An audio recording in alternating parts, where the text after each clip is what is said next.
Sudanese President Omar al-Bashir has arrived back in the Sudanese capital, Khartoum, after defying a South African court order to remain in South Africa and await a decision on whether he should be arrested on international war crimes charges.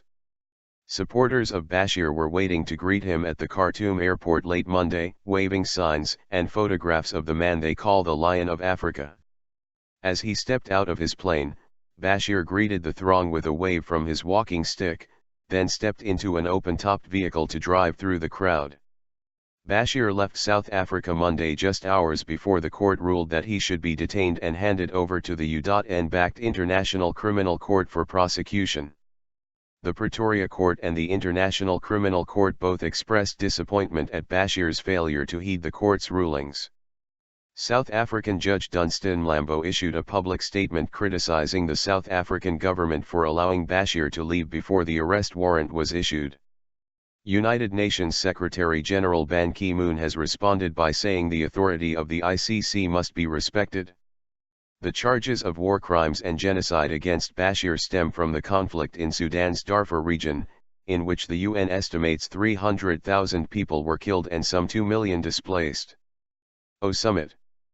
Bashir was in South Africa for a two-day meeting of African Union heads of state. The leaders agreed to send military experts to Burundi following weeks of violent protests there sparked by the president's decision to run for a third term. Critics say President Pierre Nkurunziza's bid for a third term would violate a two-term limit in the constitution, but his supporters say he is eligible to run again because he was appointed by lawmakers to his first term in office and not elected by a popular vote. U.S. Assistant Secretary of State for African Affairs Linda Thomas-Greenfield told VOA on the sidelines of the summit that the upheaval in Burundi is a direct result of the president's effort to stay in power.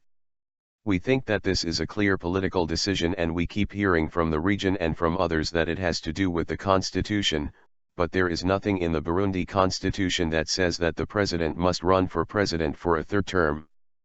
It is a decision that he is making and it is having a detrimental effect on the country, she said.